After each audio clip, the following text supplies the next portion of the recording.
I've made a couple of videos in which I've cited David Sloan Wilson, and particularly his reference to what he calls practical reality and factual reality.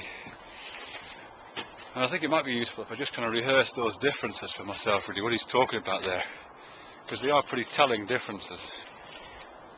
Practical reality and factual reality.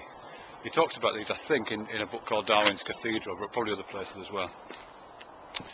What he means by factual reality, first off, is the reality that we're given by empirical, rational, scientific methods.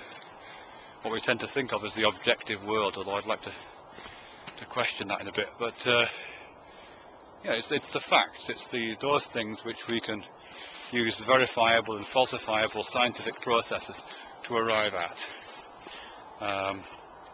And we can see them as being quite robust. And that's the factual world, factual reality, the factual world. Very, very important, of course. He distinguishes that from practical reality. And on the face of it, it feels like he's talking about something very different, but I think there is a really interesting connection. When he's talking about practical reality, he's using reality in that sense, not to mean the real world as described by empirical scientific rational processes. He's talking about the real world that we refer to when we're talking about realpolitik, or about getting a reality check, or keeping it real. It's that kind of vernacular use of word reality. The real world of lived experience, the real world of social experience. So, for example, if my kid's going to go to university, which they will be in a couple of years' time, I hope, and if one of them wanted to do, oh, I don't know, an art degree, something like that, I'd probably let them do it. But if I was feeling particularly nervous about that, I might say something like, well, you know, be realistic.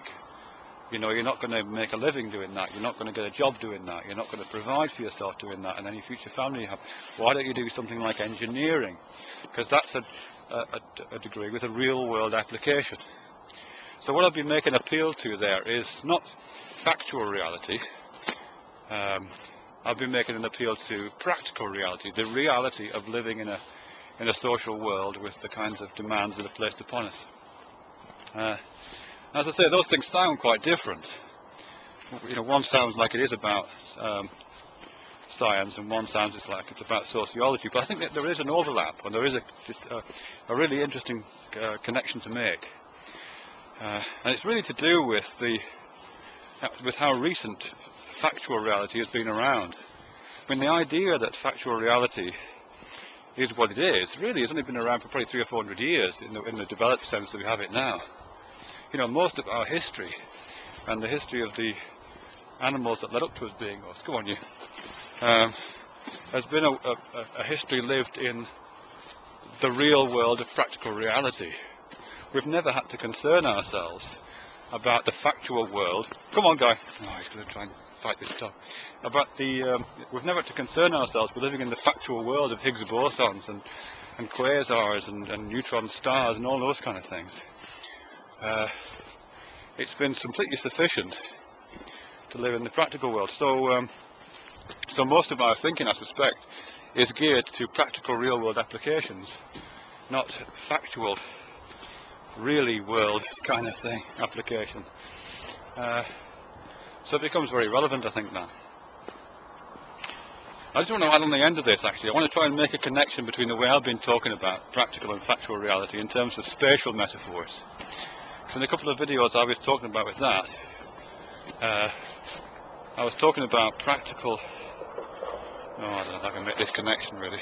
But the way I'm kind of imagining it, let's see if I can put it this way, is that when the kind of world that Sloan Wilson talks about as factual reality, this empirical scientific world, rational world, the world of facts, which is probably just post-Newton, really, only the last couple of 100 years, is a world in which the knowledge space that you live in. Come on, you. Sorry, Guy, come on. Guy, come on. Guy, go on, let's go. Go on. that world is one in which space is kind of linear and flat, and knowledge appears as entities distributed across that space. There's no egotistical centre to that space, there's no theological centre to that space, and that's very different to the kind of imaginative epistemological space of practical reality. When you're being practical and when you're being realistic in that kind of real world, real politic, get real kind of way, you're absolutely positing an ego at the centre of it. It is things are important, things are real because they're real to you. They have real survival value, they have real significance and relevance to you as an individual, as a narrative centre of gravity, if you like, not in this Newtonian space. So I think there's a mapping possible across those two things. So whereas when Sloan Wilson is talking about practical reality, I'm interpreting that as a phenomenal egocentric space, kind of medieval space, and his version, which he refers to as factual reality, I'm interpreting it as a kind of Newtonian or post-Newtonian, smooth, Cartesian type space.